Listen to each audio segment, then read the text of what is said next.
며칠 전 일본에서는 태국에 불고 있는 한류 열풍을 소개하며 큰 부러움을 나타낸 바 있습니다. 일본 콘텐츠의 영향력이 한국에 비해 급격히 위축됐다고 우려를 한 것입니다. 그 단적인 예는 태국 민주화 시위에 보태고자 현지 연예인 팬클럽들이 모금운동을 한 사례입니다.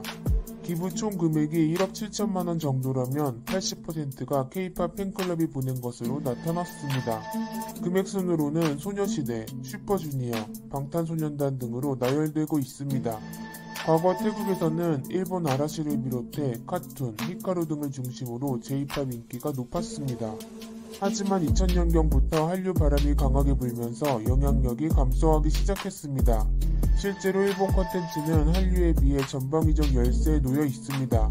2018년 기준 한국 드라마 수출액이 2,600억 원 정도인데 일본은 그 8분의 1에도 미치지 못하는 상태입니다.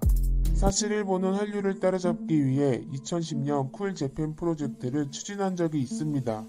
관민펀드인 쿨재팬 기구를 출범시키고 1조 700억 원이라는 막대한 자금까지 쏟아부은 것입니다. 하지만 쿨재팬 기구의 누적 손실은 215억엔에 달해 밑빠진 독에 물을 붓고 있는 셈입니다.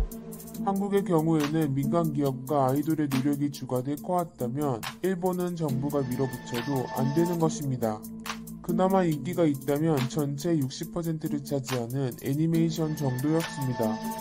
하지만 이마저도 한국에게 자리를 내주고 있습니다.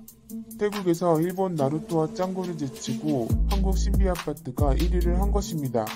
더군다나 태국 민주화 시위 현장에서도 K-팝이 드릴 만큼 열렬한 사랑을 얻고 있습니다. 이들은 K-팝에 들어있는 희망이나 미래의 메시지에 공감을 표하고 있습니다.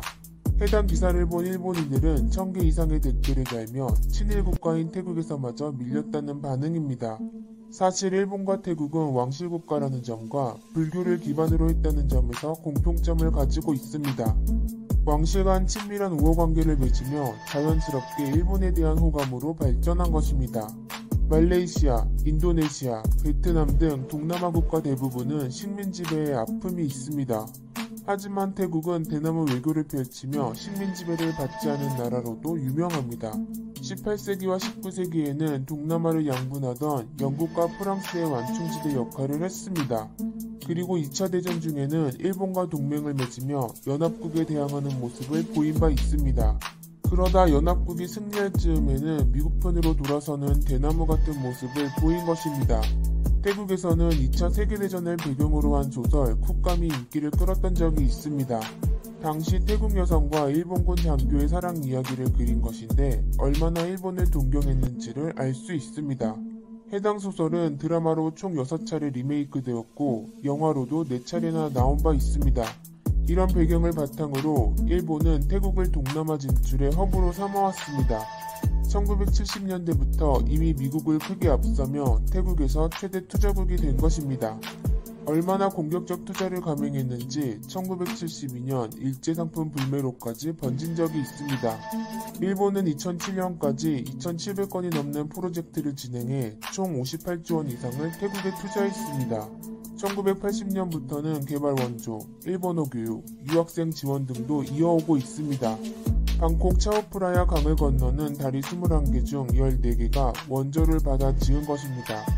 일본 다리라는 글자와 함께 일장기가 그려져 있는 것을 보면 얼마나 깊이 침투해 있는지를 알 수 있습니다. 그리고 태국에서 가장 중요한 자동차와 전자산업은 모두 일본 기업에 의해 발전한 바 있습니다. 대다수의 일본차 브랜드가 태국에 공장을 갖고 있고 생산되는 비중이 88%에 이를 정도입니다. 여기에 도시바, 캐논, 니콘, 히타치 등의 가전까지 태국에서 자리를 잡고 있습니다. 태국인들은 일본 기업이 경제를 살려주고 고용 효과도 내줬다며 높은 호감도를 보였습니다. 일본인들도 이런 태국으로 건너가 방콕에서만 5만여 명이 거주할 정도입니다. 작년 조사에서 태국인 96%가 일본을 신뢰한다고 답한 것을 보면 어느 정도인지를 알 수 있습니다. 반면 해당 조사에서 한국인 79%는 일본을 신뢰하지 않는다고 답한 바 있습니다. 이런 호감의 태국은 일본 국적 니시노를 축구 대표팀 감독으로도 선임하기도 했습니다. 더군다나 태국은 일본이 어려울 때 우길기를 내세운 캐릭터로 모금 행사를 펼친 바도 있습니다. 하지만 최근 태국에서 불고 있는 민주화 열기는 일본마저 두렵게 하고 있습니다. 태국에서 국왕은 법적으로 상징적인 존재이지만 왕족불, 즉 왕을 부처로 보는 불교 신자 비율이 95%를 넘어갑니다. 하지만 태국은 최근 100년간 무려 21차례 쿠데타가 일어났을 만큼 큰 혼란을 겪고 있습니다. 그 가운데 15차례는 이전 국왕인 라마 9세 재임 기간 중에 일어났습니다. 군과 왕실의 끈끈한 결탁이 있었기에 가능했던 것입니다. 게다가 이번 국왕까지 코로나의 국민을 뒤로하고 독일로 휴양을 가면서 태국인의 분노를 자극했습니다. 여기에 민주주의를 요구하는 야당까지 해산시켰고 레드불 사건으로 유전무죄가 드러나자 시위에 기름을 부었습니다.